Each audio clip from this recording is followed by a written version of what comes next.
Hello guys, welcome back to my channel. Let's learn with Arpita. इसके last class में हम लोगों ने पास ऑफ स्पीच के नाउन, प्रोनाउन और एडजेक्टिव को हम लोगों ने पढ़ा था। आज के हमारे क्लास में हम लोग पढ़ेंगे वर्ब को, एडवर्ब को, प्रीपोजिशन को, कंजक्शन को और इंटरजेक्शन को। पूरे पार्ट्स ऑफ स्पीच को हम लोग जानेंगे। Let's talk about verb. Verb is a action word. हम लोग हमेशा से सुनते हैं वर्ब क्या है, किसी भी काम का करना या होना क्रिया कहलाती है। किसी भी काम का करना या होना क्रिया कहलाती है, जिसे हम वर्ब कहते हैं। Verb is action word. Verb is action word. Verb is doing word. Verb क्या बताता है? किसी भी स्टेट को बताता है। वर्ब जो है वो दो तरह का वर्ब होता है mainly, main verb and helping verb. Main verb और हेल्पिंग वर्ब। हेल्पिंग वर्ब में प्राइमरी एक्सिलरी वर्ब जो होता है वो इज एम आर होता है। मोडाल्स जो होता है वो भी हेल्पिंग वर्ब के अंदर ही आता है। मोडाल्स कैन, कुड, मे, ये सारे मोडाल्स। अगर हम इस सेंटेंस की बात करें तो राम नाउन, इज वर्ब है, गोइंग भी वर्ब है। तो इज जो है वो है हेल्पिंग वर्ब, गोइंग जो है मेन वर्ब है। मेन वर्ब में वर्ब का कौन सा फॉर्म लगा हुआ है? Fourth form. वर्ब का 5 फॉर्म होता है, V1, V2, V3, V4, V5। V2 गो का V2 वेंट, और V3 गोन। V4 जितना भी होता है उसमें आईएनजी ऐड कर देते हैं, वो V4 हो जाता है। V5 एस या ES ऐड होता है, वो V5 बताता है। वर्ब के 5 फॉर्म्स को हम लोगों ने देखा। वर्ब मैंने आपको बताया दो टाइप्स के, मेन वर्ब और हेल्पिंग वर्ब। किसी भी सेंटेंस में मेन वर्ब और हेल्पिंग वर्ब दोनों हो सकता है। ये तीन जो वर्ब है वो एक एक्सेप्शनल वर्ब है, जिसको हम लोग प्राइमरी ऑक्सिलरी वर्ब कहते हैं।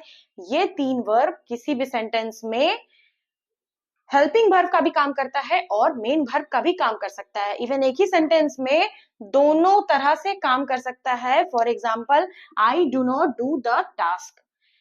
ये सेंटेंस जो मैंने लिखा, इसमें यहाँ पर जो डू है ये है हेल्पिंग वर्ब के फॉर्म में, और यहाँ पर जो वर्ब है ये है मेन वर्ब के फॉर्म में, I do not do the task. तो ये तीन जो वर्ब है ये एक्सेप्शन है। ये प्राइमरी एक्सिलरी वर्ब जो होता है इसमें is, am, are auxiliary verb, और ये प्राइमरी एक्सिलरी वर्ब के एक्सेप्शंस में आता है। ये है हम वर्ब को अच्छे से समझने की। ये तो हम लोगों ने समझा। वर्ब के लिए सबसे इंपॉर्टेंट फॉर्म होता है, हमें हमें जो होता है सबसे इंपॉर्टेंट चीज होती है हमें ये सारा, क्योंकि ये सारा ग्रामर में पूरा ग्रामर ही वर्ब के फॉर्म से बेस्ड है। तो V1, V2, V3, V4, V5 ये बहुत बड़ा चार्ट होता है, हर एक वर्ड का अलग अलग। जैसे कि ये गो, वेंट, गॉन, गोइंग, ये एक एग्जांपल मैंने लिखा। वैसे ही बहुत सारे वर्ब का चार्ट होता है। उस चार्ट को याद करना, ग्रामर को अच्छे से समझना है, अगर पढ़ना है तो हमें उस चार्ट को पूरा मेमोराइज करना पड़ता है। मोडाल्स की बात करें, कैन, कुड, मे। मोडाल्स का एक रूल होता है, एक गोल्डन रूल होता है मोडाल्स का। मोडाल्स कहीं भी आता है तो अपने साथ V1 लेके आता है। मोडाल्स के बाद हम किसी भी दूसरे वर्ब के फॉर्म का यूज कहीं भी नहीं करते हैं, ना इसका हो सकता है। अब हम आपको बता रहे हैं वर्ब के कंसेप्ट को बिल्कुल इजी वे में।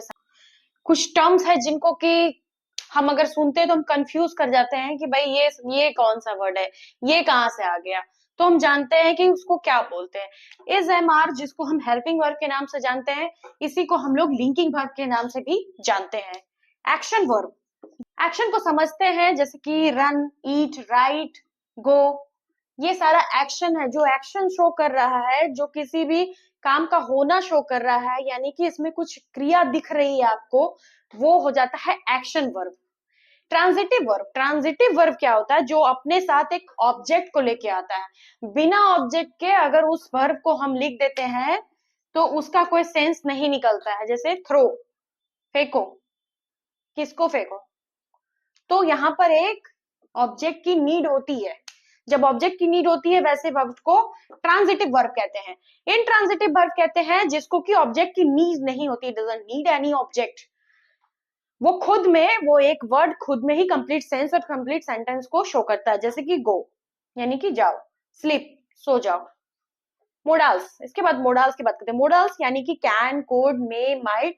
मोडाल्स जो वर्ब होते हैं वो शो करते हैं नेसेसिटी को या पॉसिबिलिटी को भी या नेसेसिटी को भी। Regular verb, regular verb, irregular verb, ये टर्म भी हम लोगों ने सुना है। रेगुलर वर्ब किसको कहते हैं? जिसका पास्ट टेंस बनाने टाइम उसमें हम नॉर्मली ईडी लगा कर काम चला देते हैं। तो जैसा ईडी लगा के जो इसका टेंस का फॉर्म बनता है वैसे वर्ब को हम लोग रेगुलर वर्ब कहते हैं। और जिसका पूरा रूप ही बदल जाता है, पूरा फॉर्म ही चेंज हो जाता है, जैसे गो, वेंट, गॉन। एक एग्जांपल मैंने यहाँ पे लिखा है इररेगुलर वर्ब का, ब्रिंग।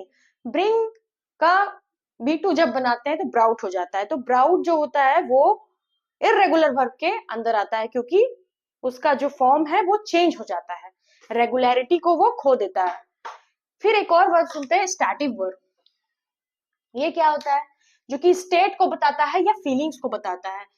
जैसे ही लव्स, जैसे लव हो गया, नो हो गया, यानी कि लव यानी कि फीलिंग ऑफ लव शो कर रहा है यहाँ पे। नो यानी कि पहले से किसी भी चीज को जानना, यानी कि उसका नॉलेज होना, ये शो कर रहा है फीलिंग्स को, स्टेट को। ये हो जाता है स्टैटिक वर्ब। अब बात करते हैं फ्रेजल वर्ब की। फ्रेजल वर्ब क्या है? मेड ऑफ अ वर्ब और अ प्रीपोजिशन। जो किसी एक वर्ब और प्रीपोजिशन से बना है वो होता है फ्रेजल वर्ब। फ्रेजल वर्ब क्या होता है? जिसका कि मीनिंग थोड़ा डिफरेंट होता है। जो यहाँ पर दिख रहा है एक वर्ब और एक प्रीपोजिशन से बना हुआ है, ये होता है फ्रेजल वर्ब, जिसको किसी सेंटेंस में हम डिफरेंट मीनिंग के लिए यूज करते हैं। उसके बाद रिफ्लेक्सिव वर्ब। रिफ्लेक्सिव वर्ब क्या होता है? Verb having reflexive pronoun as its object. वो अपने ऑब्जेक्ट के रूप में रिफ्लेक्सिव प्रोनाउन को लेके आता है। रिफ्लेक्सिव प्रोनाउन यहाँ पे herself, she for example, she hurt herself, उसने अपने आप को खुद से हर्ट कर लिया। तो ये जो रिफ्लेक्सिव प्रोनाउन यूज हुआ, ये वर्ब जो है इसके लिए आया, तो यहाँ पर इस वर्ब को हम क्या कहेंगे? Reflexive verb. ये अभी हम लोगों ने जाना वर्ब के बहुत सारे काइंड्स को। वर्ब के बाद अब हम बात करते हैं एडवर्ब की।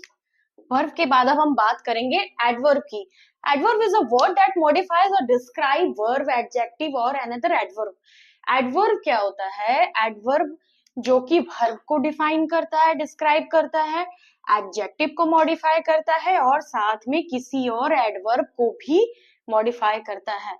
यानी कि ये इस तीनों की स्पेशलिटी को बताता है, इन तीनों को मॉडिफाई करता है, इन तीनों को डिस्क्राइब करता है। Kinds of adverb. अब बात करते हैं काइंड्स ऑफ एडवर्ब की। यहाँ पे मैंने एक एग्जांपल लिखा है, सी सिंग्स ब्यूटीफुली। वो गाती है, सी सिंग्स।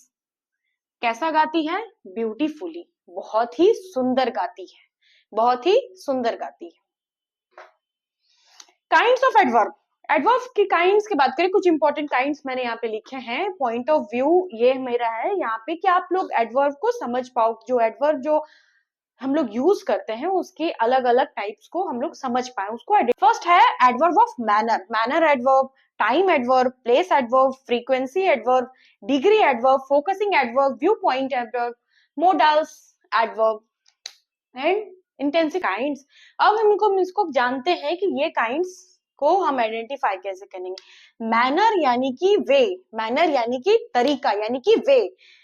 एडवर्ब का तरीका क्या है? एडवर्ब किस वे में यूज हुआ है, एडवर्ब किस वे में काम कर रहा है, उसको हम मैनर एडवर्ब कहेंगे।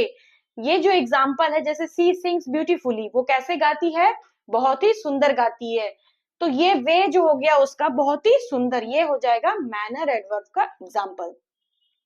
अब बात करें टाइम एडवर्ब की। टाइम एडवर्ब जो है वो टाइम को बताता है कि कोई भी काम किस वक्त हुआ।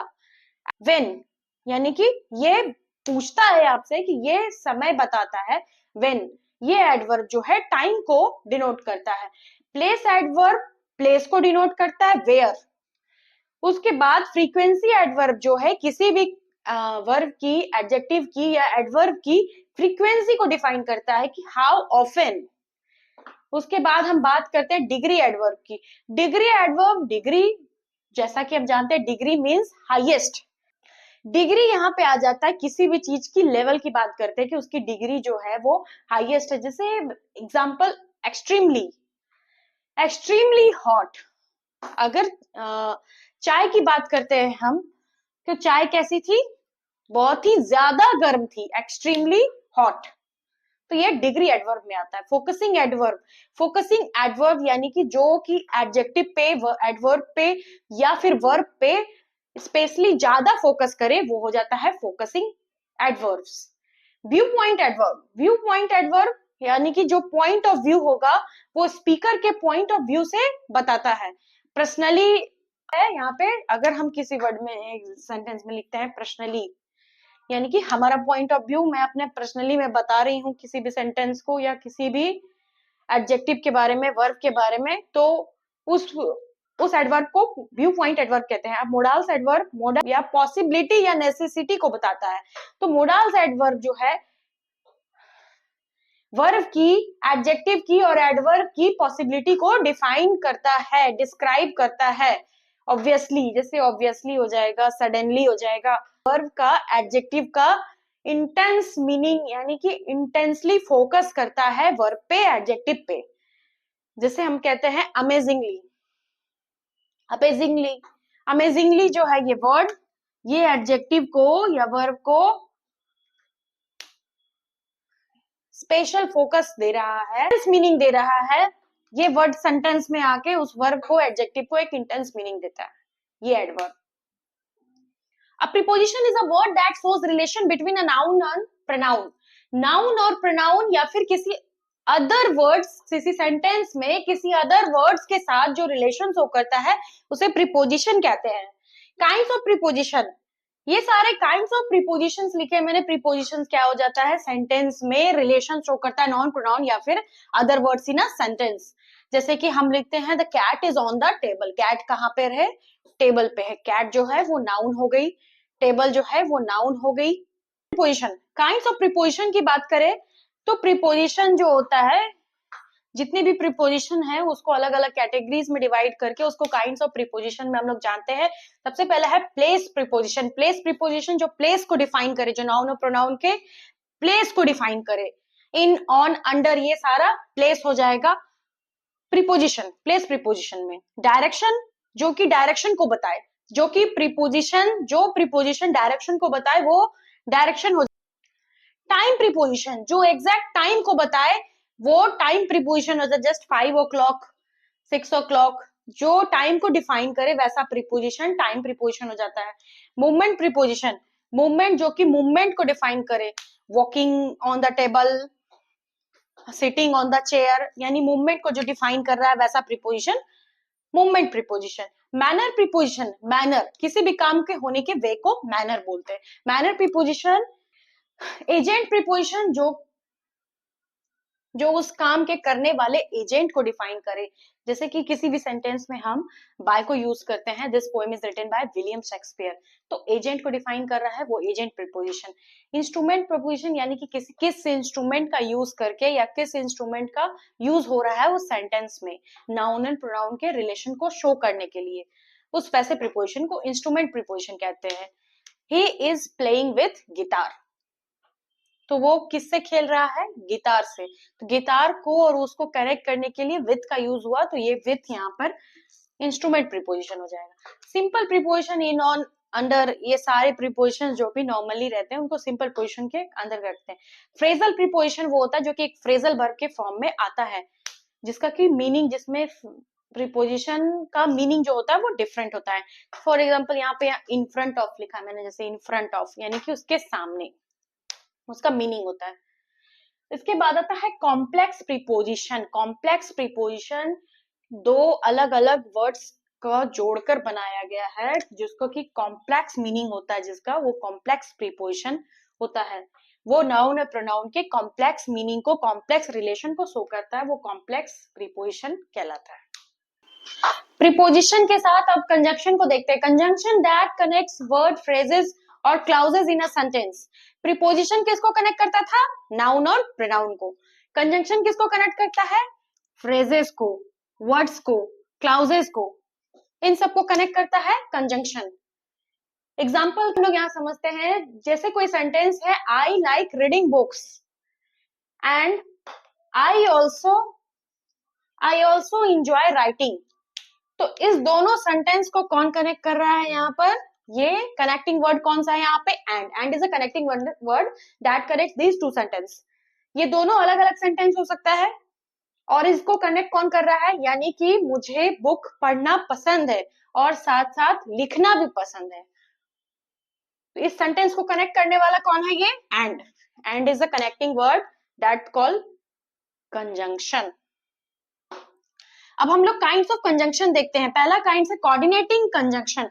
कोऑर्डिनेटिंग कंजंक्शन क्या होता है? जो कि इक्वल इंपॉर्टेंस वाले सेंटेंस को ज्वाइन करता है या वर्ड्स को ज्वाइन करता है या इक्वल इंपॉर्टेंस वाले फ्रेजेस को ज्वाइन करता है। फॉर एग्जाम्पल जैसे एंड हुआ, बट हुआ और सो, येट, ये जो है ये एग्जाम्पल, ये कोऑर्डिनेटिंग कंजंक्शन का एग्जाम्पल होगा। यहाँ पे एंड जो है ये इक्वल इंपॉर्टेंस है इस सेंटेंस में, उसको कनेक्ट कर रहा है। सेकेंड काइंड ऑफ कंजंक्शन की बात करते हैं, सबऑर्डिनेटिंग कंजंक्शन। सबऑर्डिनेटिंग कंजंक्शन किसको कनेक्ट करता है? क्लाउज को कनेक्ट करता है। डिपेंडेंट क्लाउज को इंडिपेंडेंट क्लाउज से कनेक्ट करता है। डिपेंडेंट क्लाउज क्या होता है? सेंटेंस का वो भाग जो अपना खुद का मीनिंग लेके आता है, वो उसे कहते हैं इंडिपेंडेंट क्लाउज। और डिपेंडेंट क्लाउज क्या होता है? सेंटेंस का वो पार्ट जिसको कि आगे हम लोग क्लाउज में जानेंगे, डिपेंडेंट क्लाउज और इंडिपेंडेंट क्लाउज। यहाँ पे जस्ट अभी हम लोग जान लेते हैं कि डिपेंडेंट क्लाउज वो क्लाउज होता है, दैट मीन सेंटेंस का वो पार्ट होता है जो कि अपना खुद का मीनिंग लेके नहीं आ सकता है जब तक वो इंडिपेंडेंट क्लाउज के साथ ऐड नहीं किया जा सकेगा, तब तक उसका कोई मीनिंग नहीं होगा। जिसको कि हम लोग बिकॉज से ऐड करते हैं, सिंस से ऐड करते हैं, आफ्टर से ऐड करते हैं। जिस सेंटेंस में हम लोग बिकॉज देखते हैं, सिंस देखते हैं, आफ्टर देखते हैं, उसको हम लोग समझ सकते हैं कि ये कंजंक्शन में कौन सा कंजंक्शन है? सबऑर्डिनेटिंग कंजंक्शन है। Third one is correlative conjunction. Correlative conjunction क्या होता है? जो कि कोरिलेट कंजंक्शन जो कि पेयर में आता है, पेयर में आता है, ये पेयर में आता है, पेयर में आता है, उसके बाद ये कनेक्ट करता है वर्ड को। जैसे यहाँ पर ये सिंगल है, यहाँ पर भी ये सिंगल है, but coordinating correlative correlative conjunction जो है वो पेयर में आता है, पेयर में आता है। जैसे आइदर और, नाइदर नॉर। किसी सेंटेंस में ये जो हम दिखता है, जब किसी सेंटेंस को आइदर और या नाइदर नॉर से ऐड करते हैं तो उस सेंटेंस में दोनों आता है, आइदर और भी आएगा और नाइदर नॉर भी किसी सेंटेंस में आएगा। या तो नाइदर या तो नॉर नहीं रहता है, दोनों ही रहता है एक सेंटेंस में। तो इसको बोलते हैं हम लोग कोरिलेटिव कंजंक्शन। ये कंजंक्शन का ब्रीफ व्यू यहाँ पर से कंजंक्शन को हम लोग को बहुत सारे कंजंक्शन को आगे पढ़ना है, इसके यूज को पढ़ना है, कौन से सेंटेंस में कौन सा कंजंक्शन लगेगा। यहाँ से क्वेश्चंस आते हैं एग्जाम में कि कौन सा सेंटेंस में कौन सा कंजंक्शन जो है परफेक्ट है, कौन सा उसके लिए ग्रामेटिकली करेक्ट है, कौन सा नहीं है। इसीलिए कंजंक्शन जो है बहुत ही इंपॉर्टेंट चैप्टर है, इसीलिए इसके कंसेप्ट को समझना बहुत ज्यादा इंपॉर्टेंट है। Let's talk about interjection. Interjection expresses emotion or feeling, is often used to convey strong emotion.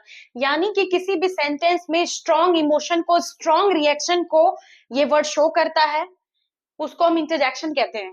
For example, oh, wow, well, yeah, oops, ये सारा जो वर्ड है जो कि एक्सटर्नल इमोशन को यानी कि स्ट्रॉन्ग फीलिंग को, स्ट्रॉन्ग इमोशन को शो करता है, ये सारा इंटरजेक्शन कहलाता है। इंटरजेक्शन की मेनली टू काइंड्स है, primary interjection and secondary interjection. Primary interjection जो कि मोस्टली ज्यादा यूज होती है और ज्यादा स्ट्रॉन्ग इमोशन को शो करती है, प्राइमरी इंटरजेक्शन कहते हैं।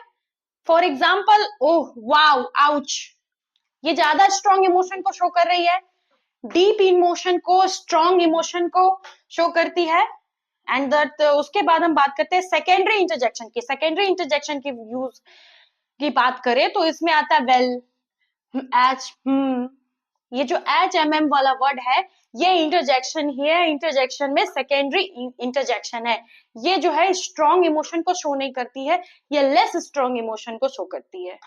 किसी भी कन्वर्सेशन में जैसे हम लोग लिखते हैं दैट मीन्स ये स्ट्रॉन्ग इमोशन तो नहीं है, ये एक लो इमोशन है। वेल वो सेकेंडरी इमोशन है। इंटरजेक्शन के बाद आर्टिकल की बात करते हैं। आर्टिकल की बात करते हैं तो A and the, A and the ये क्या होते हैं? आर्टिकल्स होते हैं। आर्टिकल्स मेनली क्या करते हैं? Articles modifies a noun. जो नाउन को मॉडिफाई करता है, नाउन के पहले आर्टिकल आता है, वेदर इट इज जनरल और स्पेसिफिक, उस नाउन को बताता है कि वो जनरल है या स्पेसिफिक है। उस नाउन को स्पेसिफाई करता है कि वो जनरल में टर्म में यूज हो रहा है या किसी स्पेसिफिक टर्म में यूज हो रहा है। आर्टिकल्स के दो काइंड है, डेफिनिट आर्टिकल और इनडेफिनिट। डेफिनिट और इनडेफिनिट आर्टिकल के काइंड, दो काइंड, डेफिनिट आर्टिकल और इनडेफिनिट आर्टिकल। डेफिनिट आर्टिकल में द होता है, किसी डेफिनिट चीज को बताता है, किसी पर्टिकुलर थिंग्स को बताता है, ये स्पेसिफिक थिंग्स को डिनोट करता है, not general. Indefinite article a और आता है कि नाउन वेदर, बट इसका यूज होता है only on singular countable noun के पहले। अगर वो प्लूरल नाउन होगा तो उसके पहले ए और एन नहीं आएगा, क्योंकि ए और एन का मतलब ही होता है वन, किसी एक थिंग्स को डिनोट करता है, तो डिनोट करता है सिंगुलर को ही। Singular noun, singular countable noun के पहले ही इसका यूज होता है। Singular countable noun, singular countable noun a boy, a consonant के पहले यूज होता है, वोवेल्स के पहले एन यूज होता है। इसके बहुत सारे रूल है ए और एन का यूज, ये प्रोनाउंसिएशन पे भी बेस्ड होता है। जिस पे कॉन्सोनेंट का प्रोनाउंसिएशन हो वो ए यूज होता है। जहां हिंदी में कहे तो हम, हिंदी में अगर इसकी बात करते हैं, जहां पे स्वर वर्ण का उच्चारण हो वहां पर ए यूज करते हैं किसी भी वर्ड में, और जहां पे व्यंजन वर्ण का उच्चारण हो वहां पर हम एन यूज करते हैं। सिर्फ वोवेल्स पे नहीं जाते हैं कि ए ई आई ओ यू अगर है तो हम उसको सिर्फ उस पे ही बना देंगे, नहीं। हम लोग पढ़ते हैं यूरोपियन, यूरोपियन, यहाँ पे क्या यूज होगा? ए और एन। अगर एन यूज करते हैं तो ये गलत हो जाता है। क्यों? क्योंकि इसका उच्चारण जो आ रहा है यू, यू, यूरोपियन, यो से आ रहा है, यो जो होता है व्यंजन वर्ण होता है, इसीलिए यहाँ पर एन हो जाएगा। एक दूसरे एग्जाम्पल से हम लोग समझते हैं। एन यूनिवर्सिटी, यूनिवर्सिटी में अगर हम इसको उच्चारण, इसका उच्चारण अगर हम देखेंगे तो यो आएगा, फिर से यो आएगा, तो सिर्फ यू देख करके यहाँ पे एन नहीं लगा देंगे, यहाँ पर लगाएंगे a university, a European. Article के साथ हमारा पार्ट्स ऑफ स्पीच कंप्लीट होता है। वीडियो को लाइक करिए, चैनल को सब्सक्राइब करिए। अगर आपको वीडियो अच्छी लगी है तो वीडियो को लाइक करिए, चैनल को सब्सक्राइब करिए। Thank you for watching.